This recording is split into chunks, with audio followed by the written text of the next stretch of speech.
Hello and welcome to the CDO Magazine interview series. I'm Thiago Costa. I'm with Toric. Today I have the pleasure to talk to Hale from Lithko Contracting. In your experience, what do you see that the role that leadership is playing in those cultural changes in the company to become a more data-centric, data-driven culture and develop your analytics capabilities? What is the leadership role in that to get the company there? I think overall, it is the critical linchpin that's going to hold this together or not, right? And that's just not just an IT leadership role, but IT being a true business partner with other leaders in the business and kind of locking arms and saying, okay, we truly do want to be a data-driven organization. And whether you say it in words to each other or you just do it in your actions, it has to be tightly wound together, right? If we weren't good business partners with finance and accounting, then we couldn't work with them to solve their problems. We couldn't work with them to get the right business requirements. We couldn't work with them to create the right analyses or visualizations. Same thing with operations. Lithko runs on mainly every 2 weeks. We have sort of a key operational review, and in 2 weeks, it'll be about the operational review of our projects. And then 2 weeks after that, it's the operational review kind of at a business unit level. And then we do that same thing month over month over month. It's the cadence of the business, right? And if we can't work with those operational leaders to get the right requirements, the right metrics, the right data information flow into those occasions, I mean, if we can't get the information in front of those groups of leaders, the guys and gals that are literally making the operational decisions that make this place run every day, then A, we failed them, but B, our data-driven journey isn't going anywhere. Mm-hmm. It's just a bunch of stuff that we've created and splashed up in some fancy visualizations that no one's going to use. Mm-hmm. We've got to get it in the drivetrain of the organization, and that's the way people are going to use it every day. And for us, it's been about how can we connect what we do to the cadence of those occasions or those key meetings? And once we did that, we saw the usage of a bunch of our stuff skyrocket. Mm-hmm. We saw a bunch of questions about why are we doing that here and that here and that here? Why don't we have one centralized place for that?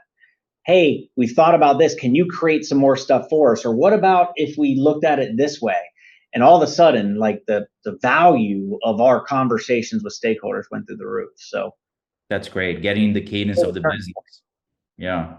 Yeah. That's a great way to see it. If you're not in the cadence of the business, then it's just a side project. And yeah, for every business. More stuff on a website somewhere, right? Yeah. It's all it was. It's all it was. Yeah.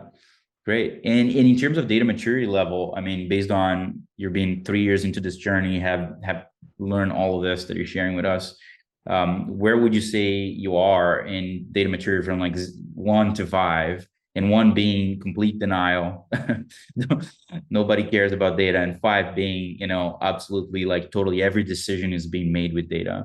So where do you think you are today as an organization?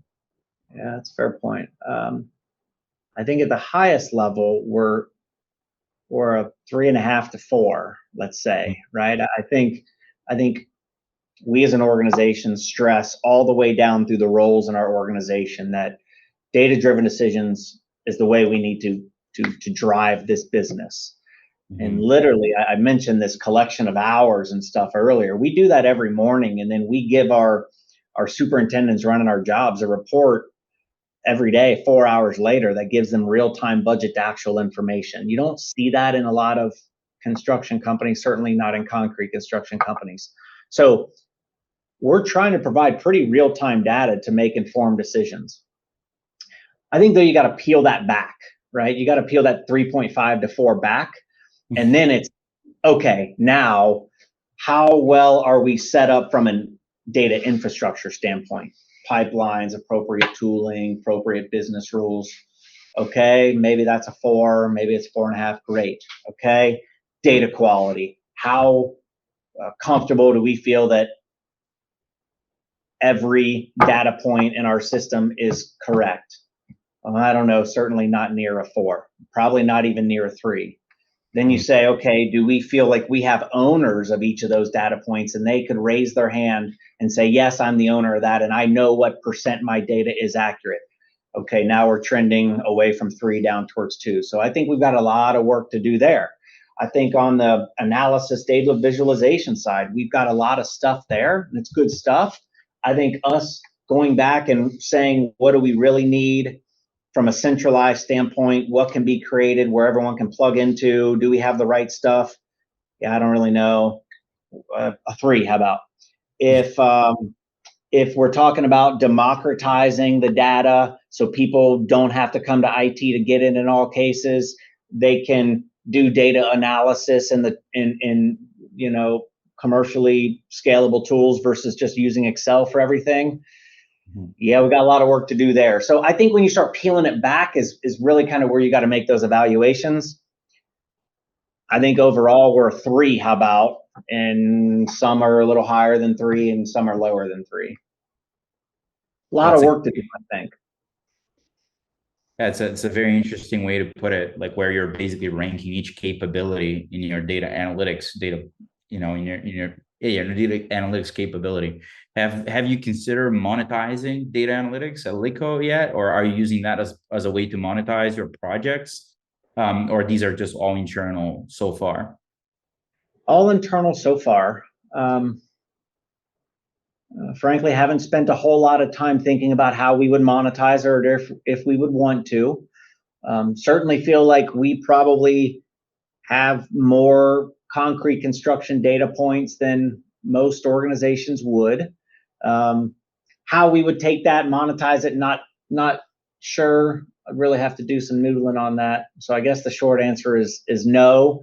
We've been pretty caught up in our own situation and saying, holy cow, how can we make this better for our people? And to me, it's kind of like, until we could look at ourselves and say we're sort of the gold standard, we shouldn't mess around with anything else. Let's get ourselves to be in the gold standard. And if and when we get there, then that's a great problem to have. And then we'll figure out if we can turn it into more money or something, right?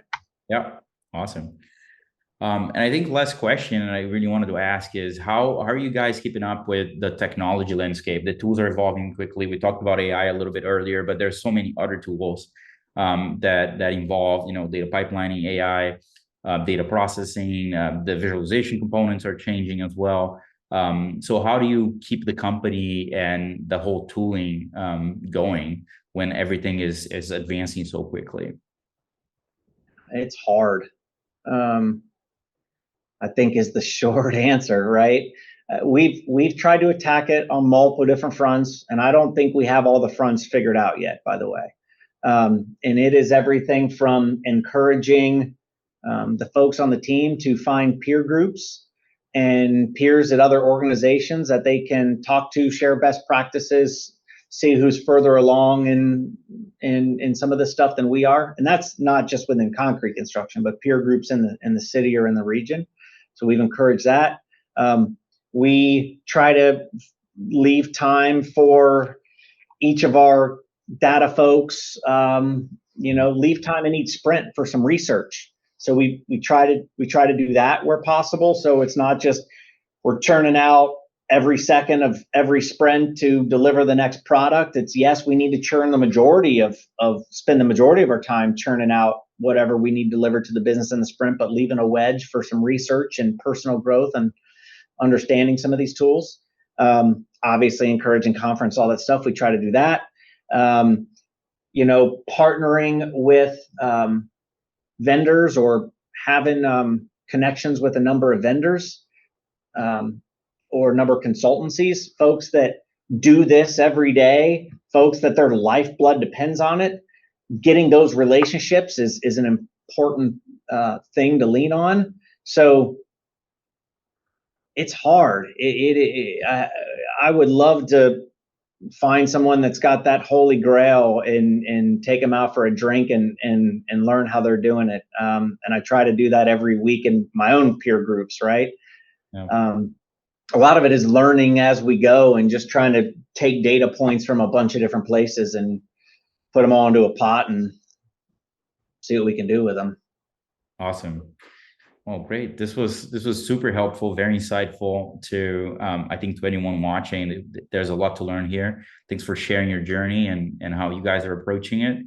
Yeah, thanks, Ryan. The journey was great, and thanks for joining us. And if you want to know more, please visit CDO Magazine Tech for additional interviews. Thank you. Great. Thank you.